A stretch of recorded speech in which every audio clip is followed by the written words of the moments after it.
Psyche Truth. Life, wisdom. Do you like Reese's peanut butter cups? In this video, I'm making a healthy peanut butter cup inspired smoothie. This is the first in my series of 3 healthy breakfast smoothies. In this edition, the Reese's peanut butter cup smoothie. So Reese's peanut butter cups do not make a good breakfast. If we take a little look at the ingredients, we can see that sugar is one of the first ingredients. We also have PGPR, emulsifiers, soy lecithin, and just in general, this is not a very healthy food.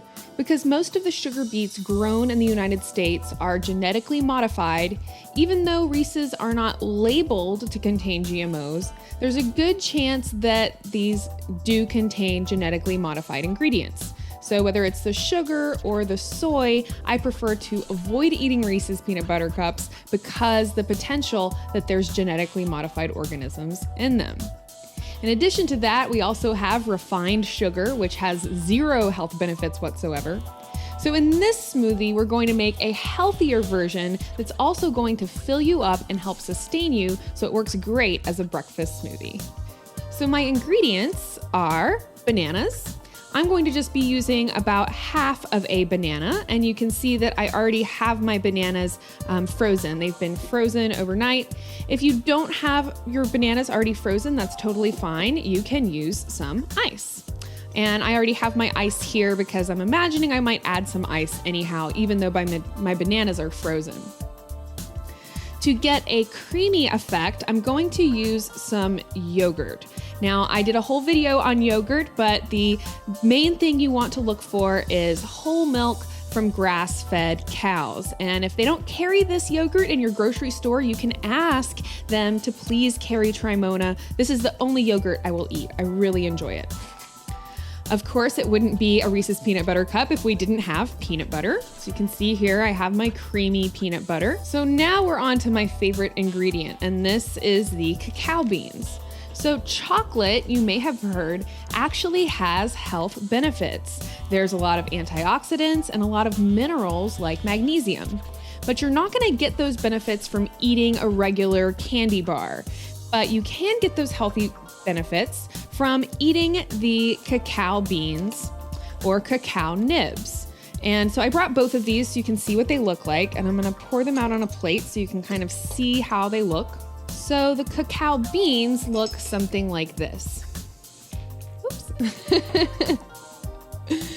And you might also in your store be able to find cacao nibs, and they look something like this, right? They've already been crushed up significantly, and this makes them a little bit easier to use.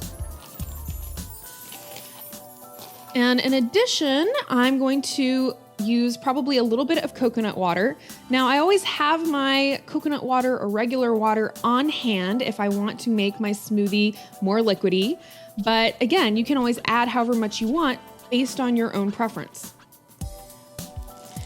Now, because the cacao beans themselves, raw cacao beans, they are not sweet, right? They are actually somewhat bitter, right? They're very chocolatey. So you're probably going to want to use an additional sweetener here.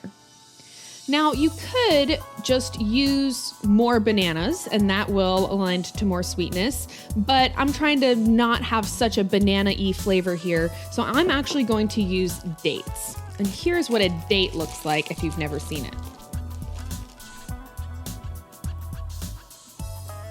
Now, depending on where you live, you may or may not have dates readily available, and I will show you how to use these dates when we get there. If you don't have access to dates, you could use regular sugar. I, of course, would recommend organic sugar. You could use stevia, you could use honey. There's kind of, a variety of different sweeteners you can use, but I really like using dates. So let's go ahead and get started. A good rule of thumb when you're making smoothies is to start with the ingredients that are gonna take the longest to blend up. So I'm gonna go ahead and start with my cacao beans. So I will grab these here.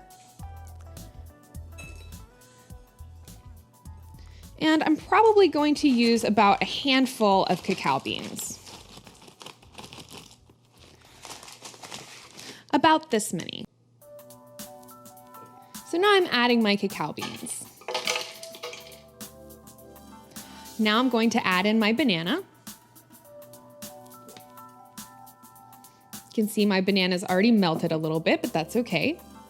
I'm gonna add in some ice, or all of the ice, as it were. That'll be fine. And I'm gonna go ahead and add in some dates. So if you have purchased the medjool dates like I have here, you're going to need to pit them. So some dates will already be pitted, but other dates won't. So they're very easy to pit. You just kind of peel them apart and you pick the pit out. I'm going to use 3 dates. 1, 2,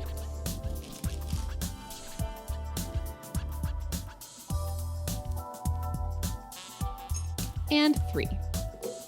So now I'm gonna add some peanut butter.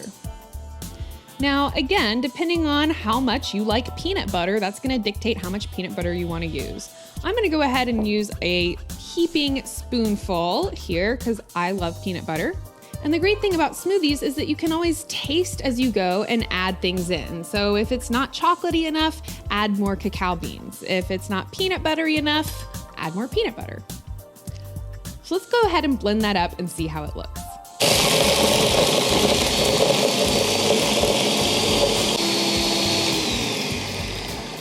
So what you'll notice if you're using the cacao nibs or using the cacao beans is that you need to blend it a little longer than maybe you blend your other smoothies.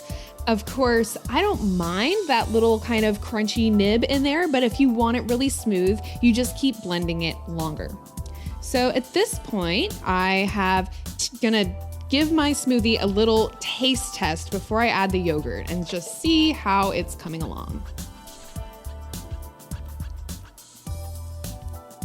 Chocolatey, peanut buttery, delicious. I could just drink it just like it is now, but I am gonna add in a little bit of yogurt just to make it a little bit more creamy. Now, if you had access to cocoa powder, that might be another way to make your smoothie creamier rather than using the nibs or the cacao beans.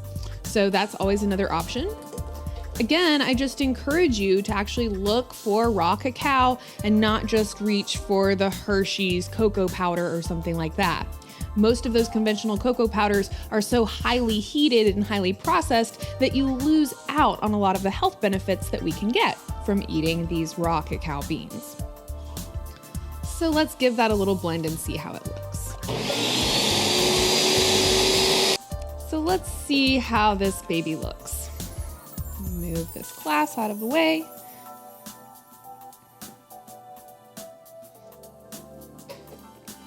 Now, I absolutely love my Ninja. This is just one reason, right? Because it has the little lip to pour your smoothie out.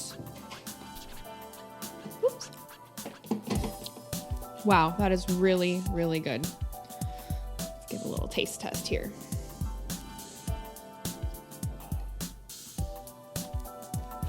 Everything you love about Reese's peanut butter cups, but with way less guilt. This is really delicious. So because we have a good healthy source of healthy fats and healthy protein, this is a really good way to start your day. And those healthy fats and protein are gonna fill you up and help sustain you through lunch. So thank you so much for watching this video. I really hope that you enjoyed it. If you'd like to learn how to make an even healthier smoothie, then you can check out either of my green smoothie videos, where we cover a pineapple, basil, kale smoothie, and my favorite, the Hulk. I also have another video comparing weight loss shakes. So there's a lot of shakes on the market like Slim Fast and Muscle Milk. And if you want to see my video comparing the best and worst of those shakes, then feel free to check that out too. If you'd like to learn more about me and my health coaching practice, you can visit my website, karinarachel.com. I hope that you'll subscribe to Psyche Truth so you can see all of my future videos showing you smoothie recipes, sorbet recipes, and much, much more. Thank you so much for watching. I hope you have a really fantastic day.